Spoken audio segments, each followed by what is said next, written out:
ನಮಸ್ಕಾರ ವೀಕ್ಷಕರೇ, RR news ಕನ್ನಡಿಗೆ ಸ್ವಾಗತ. ನಾನು ಶಾರು.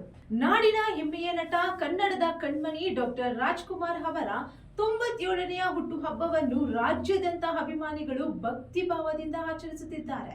ಇದರ ಭಾಗವಾಗಿ ಬೂದಿಗೆರೆ ಗ್ರಾಮ ಪಂಚಾಯಿತಿ ಆವರಣದಲ್ಲಿ ಅಪ್ಪಟ ಅಭಿಮಾನಿ ಶಿವಕುಮಾರ್ ಮತ್ತು ಅವರ ಸಂಗಡಿಗರು ಅನ್ನದಾಸೋಹ ಕಾರ್ಯಕ್ರಮವನ್ನು ಆಯೋಜಿಸಿ ಅಣ್ಣವರಿಗೆ ತಮ್ಮದೇ ರೀತಿಯಲ್ಲಿ ಗೌರವವನ್ನು ಸಲ್ಲಿಸಿದ್ದಾರೆ.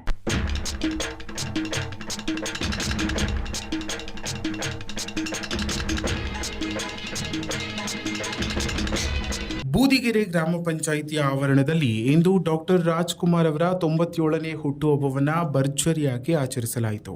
ಹೌದು, ಅಪ್ಪಟ ಅಭಿಮಾನಿ ಶಿವಕುಮಾರ್ ಅವರ ನೇತೃತ್ವದಲ್ಲಿ ನಡೆದ ಈ ಕಾರ್ಯಕ್ರಮದಲ್ಲಿ ಅನ್ನ ದಾಸೋಹವನ್ನು ಆಯೋಜಿಸಲಾಗಿದ್ದು ಗ್ರಾಮಸ್ಥರು ಮತ್ತು ಅಭಿಮಾನಿಗಳಿಗೆ ಉಚಿತವಾಗಿ ಊಟ ವಿತರಿಸಲಾಯಿತು.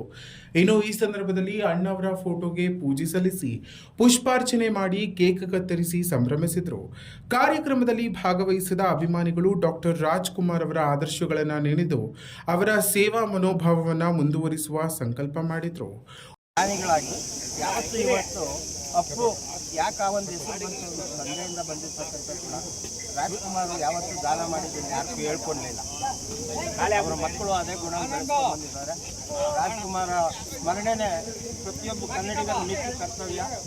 ನಾವು ಯಾವ ರೀತಿ ಸ್ಮರಣೆ ಮಾಡ್ಕೊಳ್ತೀವಿ, ಜೀವನದಲ್ಲಿ ಅವರ ಆದರ್ಶಗಳನ್ನ ನಾವು ಯಾವ ರೀತಿ ಅಳವಡಿಸ್ಕೊಳ್ತೀವಿ, ತನ್ಮೂಲಕ ನಾವು ರಾಜ್ಕುಮಾರ್ ಅವ್ರಿಗೆ ನಾವೇನಪ್ಪ ಕೊಡುಗೆ ಕೊಡೋದು ಅಂದರೆ ಅವ್ರ ಜೀವನದಲ್ಲಿ ಏನು ನಡ್ಕೊಂಬಂದಿದ್ದಾರೋ ಅದೇ ನಾವು ಹೋದರೆ ಖಂಡಿತವಾಗಿ ನಮ್ಮ ಜೀವನವನ್ನು ಖಂಡಿತವಾಗಿ ಎತ್ತರಕ್ಕೆ ಹೋಗ್ತದೆ, ಜೀವನ ಸುಧಾರಿಸ್ತೈತೆ.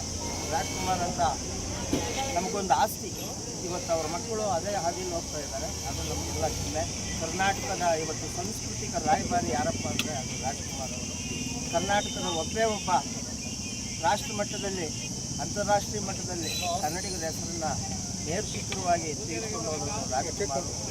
ಅವರ ಜೀವನ ಪ್ರತಿಯೊಬ್ಬರಿಗೂ ಆದರ್ಶ. ಅವರ ಆದರ್ಶಗಳು, ಅವರ ಚಲನಚಿತ್ರಗಳು ನಮಗೆಲ್ಲ ಆದರ್ಶ. ಅವ್ರ ಜೀವಮಾನದಲ್ಲಿ ಎಂದೂ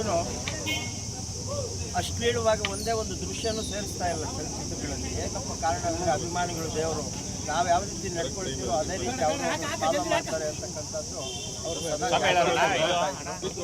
ಮಹಾನ್ ಮೇರು ಪುರುಷ, ಕನ್ನಡದ ಏಕೈಕ ವಿಶ್ವ ನಟ ಅಂತ ಮಹಾನ್ ಭಾವನ ಸ್ಮರಣೆ ಮಾಡ್ತಾರೆ.